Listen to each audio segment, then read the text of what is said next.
Something funny. There we go.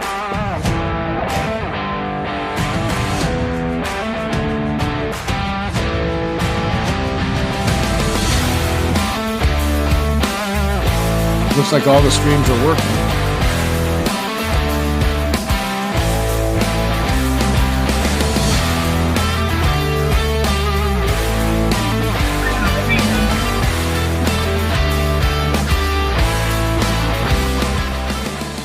Hey, welcome to the StewKast.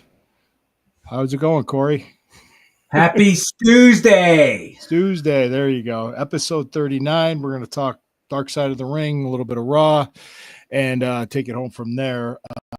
We're, like I said, I'm Lou Marconi at lmarconi251 on Instagram and lmarconi1973 on X. This is on the Combat Zone Network, which is a subsidiary of the Fans First Sports Network. For Fans First, you can see my content on the Fanatical Elves Network for covering the Cleveland Browns.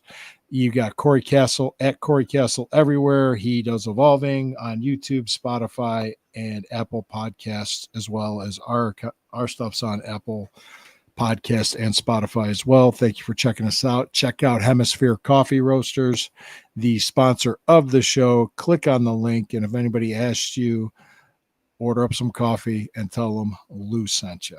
You got to do it. You got to do it with that. So appreciate all of you. Thank you. Please like, comment, share, subscribe, hit that notification bell. We love y'all. All right, Corey. So you're currently looking up some stuff for us right now. What do you got for me? Talking about Raw. We're just the last week's Raw, because we didn't cover it at all, because we just mainly focused on WrestleMania, and that was 2 days. So we had a lot to cover, and we didn't really cover too much talking about the Hall of Fame. We didn't really talk much about. We didn't talk about NXT, which is fine. We don't really cover that very often on here anyway. But when it came to the Raw after Mania, the AI overview, when I Google it, it says the Raw after WrestleMania 41, held on April 21st, 2025, saw a number of significant events and matches. Key highlights included John Cena's victory at WrestleMania, a subsequent attack by Randy Orton, and Liv Morgan and Raquel Rodriguez reclaiming the WWE Women's Tag Team titles. The show also featured return of Rusev, who destroyed Alpha Academy, and on a more personal note, Becky Lynch viciously attacked Lyra Valkyria after a loss at Raw after Mania is often seen as the start of a new year in WWE wrestling. Mm-hmm. All right, so we're not going to break it down match by match, but we'll talk about the significance of the fact that Braun Breaker has now joined forces in aligning with Paul Heyman and Seth Rollins, which is like pretty major storyline. Then Liv and Raquel beating Lyra and Becky, and then Becky turning on Lyra Valkyria, which is, to me, my theory is that I believe that since it was supposed to be Bayley in there teaming with Lyra, and they earned that spot, and now Becky's turned on Lyra, Bayley's going to come to stick up for Lyra, and they'll do something in that, at least to make a meal out of it a little bit more, stretch it out a little bit longer. Makes sense. Sense. That's just I have been wrong. I could be wrong, and I will be wrong again. And we also talked a little bit on another show about this with Dwayne Johnson and Triple H going back and forth on stuff. Right. So, yeah, I guess Dwayne was on Pat McAfee's show saying that he would have done things differently, but he wasn't there. So he had a chance to be there. Then if you're going to do things differently, then be there. I think the idea that he went, oh yeah, but I just wasn't booked. Like, bro, you're the booker. Like, you're the guy who would book you to be there. Like, well, I don't get how like someone else was in charge of booking you at Hmm. WrestleMania. Like you Yeah. didn't know what the day was. Like you didn't know like where you'd be on Easter Sunday. You didn't Hmm. know where you like. Oh yeah, well, sorry, we had an Easter egg hunt. We had an Easter egg hunt, and that was more important. The the the Johnson family Easter egg hunt. Good title for an episode. If we had episode names to these, If we did. All right. if we did do that, Well, but I think it'll be interesting to see what direction this goes into. And like usually if there's a dust up or there's heat or anything and people, the internet just does internet things because a lot of times they blow things out of proportion and make things what they more to make something out of nothing. And that's why I'm like, frenzy by people with no friends. exactly. Well, just like at the NFL draft when Shador Sanders was picked, the NFL network was showing the Browns war room and everybody was looking kind of glum and blah blah blah. But at the press conference, they asked the general manager and the coach about it, and they said, "Well, the general manager kind of laughed. He said, "I guess we were tired. I don't know what you're talking about." And the coach was like, "Yeah, that's not real time. That wasn't matched up when it was exactly happening." So that's why. And everybody's making something out of nothing. Like, oh, he was forced to make this pick. If the owner, Because yeah, Trump, because well, no, if the owner came out, then why did he wait till the fifth round if he wanted this guy so bad? So right. it was a value pick. So anyway, this just my illustrating a point of how Right. the internet does parallels of yeah, just idiocy sometimes. right But dinguses yeah, so you acting like they're experts or thinking they're experts or talking right. as if they are experts. Probably never laced up a pair of boots in their lives. Right. Never. Never touched a ring. Never been near a ring before. Yeah. The closest ring they've been to was on somebody's finger. Don't know a wrist lock from a wristwatch, right? Don't know whether to scratch his watch or wind his ass. There you go. Well, that's confusing. So, all right, we could pivot a little bit. Dark Side of the Ring. This has been a really good season so far of Dark Side. I didn't care for last season so much, but this one they did good. Well, tonight's episode is going to be about Hot Stuff Eddie Gilbert, which I'm looking forward to watching. The last week was Superstar Billy Graham, and the week before was Tony Atlas. Tony Atlas was a sad story, but you knew most of the stuff about him. Right. There's some. I have some stories with Tony myself, but he really wasn't that bright to begin with. No, he wasn't, and we knew that. And they left out some stuff, but I think the reason why they left out one story that Piper had in his book about Tony Atlas was when all the wrestlers had the McMahons over a barrel and they're having a meeting, and it was all quiet, and the guy that broke the silence was Tony Atlas because he asked a stupid question because he didn't know why his check was smaller because he took a draw. And they said, well, you see, Tony, when you take money out in advance of your check is going to be smaller. So they had to explain to him like 2 + 2 = 4. And he's like, oh, okay. And I guess Morocco just looked at him and said, shut up, you dumb N-word. But he actually said the N-word. It's like, dude. It would be funny if people just called people the N-word and called them just the word. Just say the N-word. You are these three things. Yeah.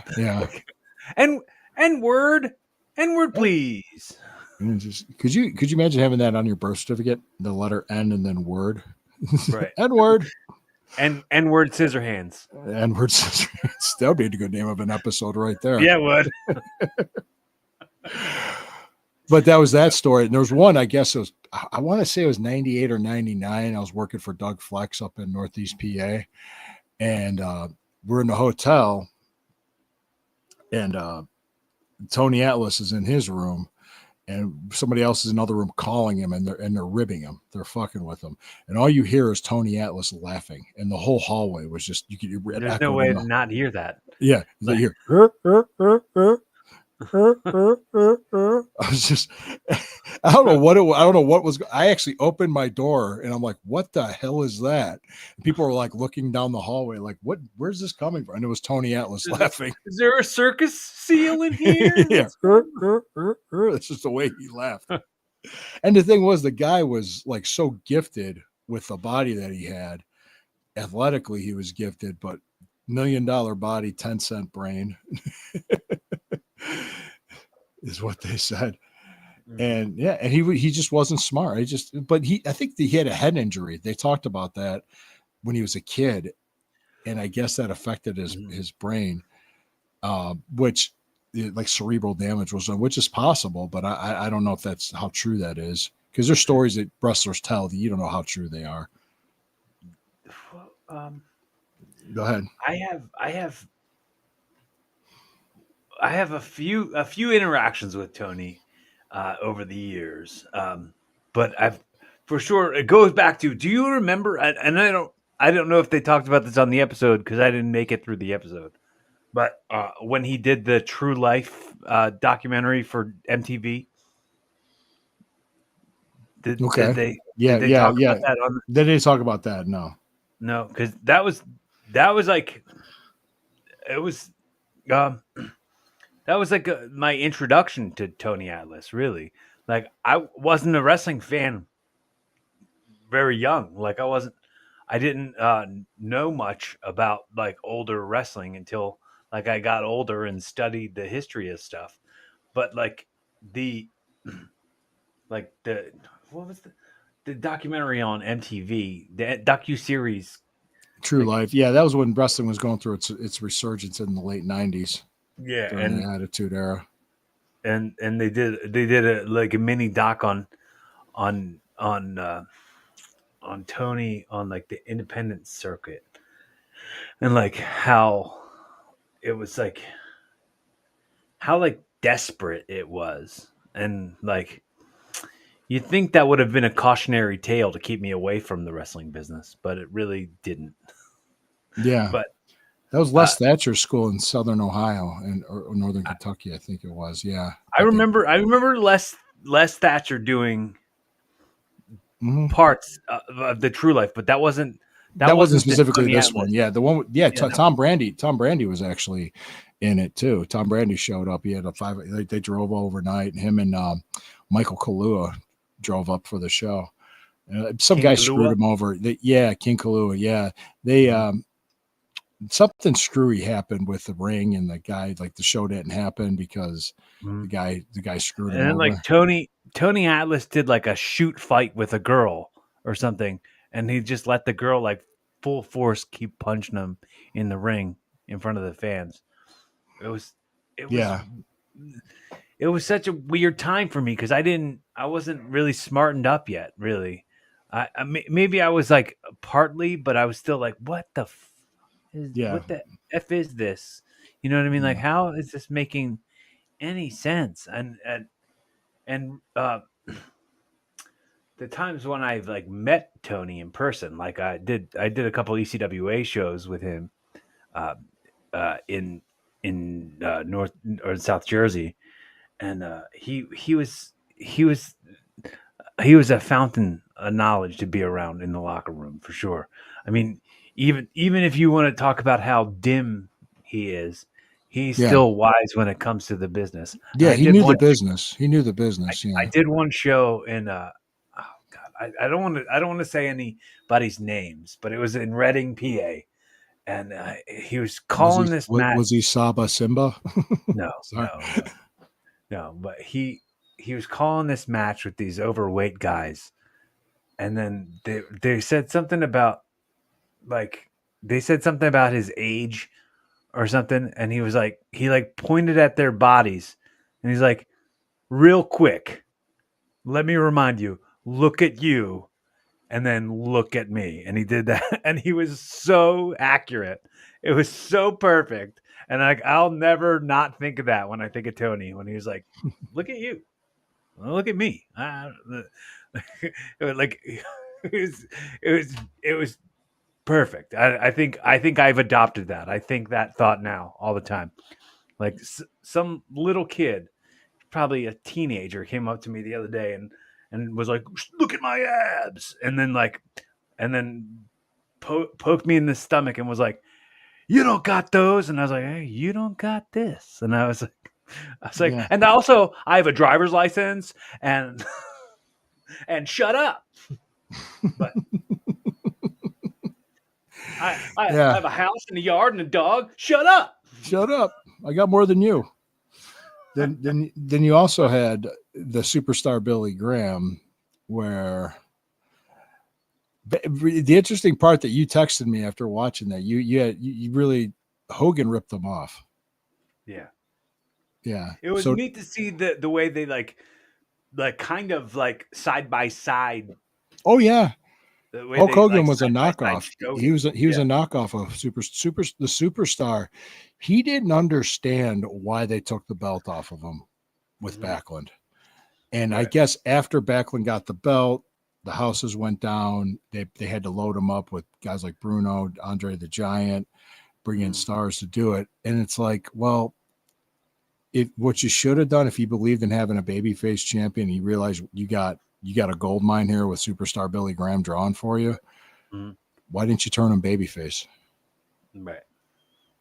You could have just turned him babyface. Said because I've been always told plans of stuff in wrestling many times, and they change.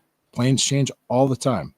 Right. And when you realize what you got going on there, you had a gold mine with him, and he was the superstar. But after that happened, he was never the same. After he I think dropped that belt, in the embodiment of his character was too heel that they maybe they were the people were cheering him anyway. The people were yeah, cheering him anyway. Yeah, to give him a full like green light babyface push was maybe not something they were willing to take the risk on, like because that kind of didn't come along till a couple decades later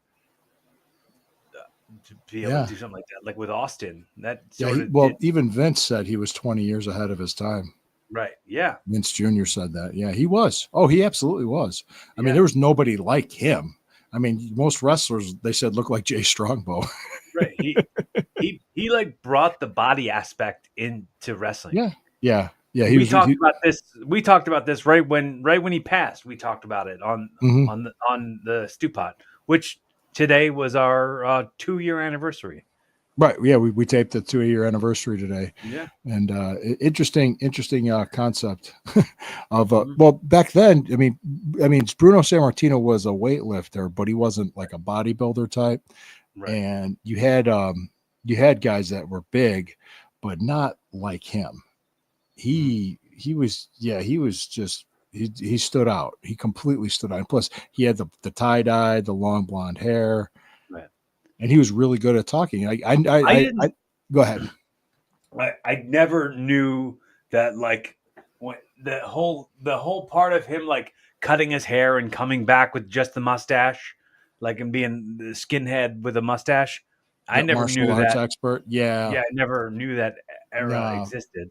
Yeah, because it was forgotten about real quick. Yeah, understandable. Yeah. Well, he was on heavy drugs at that point, right? Like, yeah, he was a mess. He was a mess. He fell into a serious depression, and he was just a complete and utter mess about it. Well, and he was just depressed about losing the belt. Yeah, well, it was a blow to his ego to drop the belt, where he just was. He could have probably taken that gimmick somewhere else and won a belt somewhere else, but he was making money. He was doing great. He was drawn. He didn't understand why, and it devastated him. From what I heard, he wasn't great in the ring, but he was so good at promos and the look, and the personality and the charisma. He had all that. I was gonna say the best way to describe it. Well, the best way to explain it, like he was so good at cutting promos was because he knew how to get people's attention as a preacher, and I didn't know he was. Right. And well, I knew that I heard about that he was at one time because he did the thing where he called Eddie Graham and he wanted to be like his brother, use his last name, and he got permission to do it. And then he was like a fan of the preacher Billy Graham, so he yeah. took that name. Mm-hmm. And the Superstar was because of Jesus Christ Superstar. Right. That's what he did. That it was around that time, and he came up Superstar Billy Graham. It was a great gimmick, great gimmick. And he, yeah, my understanding too was he had kids, which I knew he had a marriage at one time through his church that was arranged and didn't work out because they didn't like love each other. It wasn't. They didn't love. It just didn't work. And then I guess he had another marriage, and he left his wife and family for another woman. Mm-hmm. And he just pretty much abandoned his kids, which kind of upset me to see that. I'm like, man, it's something you just don't do. Yeah, that's yeah. That was shitty. That was real shitty. Sacrifices are one thing, but that's the decision. Like, yeah, that was, and you make it as yeah, I don't know how any other way to put it. You have a family, you stay with your family. So that's just, now if once the kids are grown and then you want to move on, that's different. If you want to wait till then, but he, she was a single mom and didn't give up any child support. So that really disappointed me about him. But the drugs part, I knew. The steroid stuff, I knew. Did you ever notice one thing that they did explain about the steroids that a lot of people don't understand? Is you could take all the steroids in the world, okay? You still have to eat right and train. Yeah. You still have to do that. They're not the magic thing that people think they are. Like, you can't take steroids and automatically just be a jacked person. That's not really how steroids work. Correct. Absolutely. Like, it's annoying sometimes when people do think that's how it works. Like, I was on this shoot once, and this guy showed up in he had like a wife beater on or something. He had a tank top on, and he had all this back knee. Oh, he was one of those. And my friend who I made on set that day said to me, he's like, "Oh, look at that dude's back knee. He's totally on steroids." And I was like, "You're just saying that as if like he's still not doing a shit ton of work, because he's working his ass off. There's no doubt about that. Like, you don't get he was so jacked. He was in great shape. He looked great. He just happened to have a little bit of back knee. But like it was like you're just going to discount all the work that this guy's doing because you don't approve of one little thing that's like assisting him in this whole process." Right. But I had to explain to that guy, like, you can't just discount this guy because of a shortcut that you think he's taking when you don't even take the first steps. You haven't even taken you haven't taken one step into a weight room. You don't know what any of that's like. Right. And there's so much to it. And if you don't know what you're doing, I mean, and he overdid it because he didn't do anything, because there's things you could do. I always recommend the doc, Bigger, Faster, Stronger, as that was well. A fun documentary. Yeah. The Prescription Thugs was the sequel to it. Yeah. But Mike Bell. What's that? Mike Bell, right? Mike Bell. Mad Dog Mike Bell. I met him before he died. Yeah, I met him back in the 90s. He was good. He was a good worker. He's a good dude. I mean, he worked. He did the same thing that I did pretty much with WWF. But eventually, you have your run, you have your time. I the way I looked at it, and how can I put it? The belts didn't give me purpose. The wrestling didn't give me the purpose. My family is what's giving me the purpose in my life. And I think wrestling not going 100% the way I wanted it to doesn't change my purpose. So, and I'm here I am in my 50s. Well, how can I put this? It wasn't fake what I did. Okay. Right. When people say the term fake, I'm like, well, I don't wake up feeling the way I do in my 50s because it was fake. I mean, it was a work. Yes. It's entertainment. Yes. Okay. But that shit hurts. I dealt with pain. I dealt with things. You have too. The pain is way more real than than the word fake. When anyone says that to a wrestler, that's why for the longest time people would say wrestlers consider fake as the F word. It is like when you say fake, that tells me you're not paying attention. And if you think what we're doing is fake and isn't worth your attention, what are you doing? What's so special about you and what you're doing? And you know what? Go beat your drum elsewhere. I don't think you deserve any of my time. Right. Yeah, that's just they're being an asshole. Pretty much. They're just being a troll.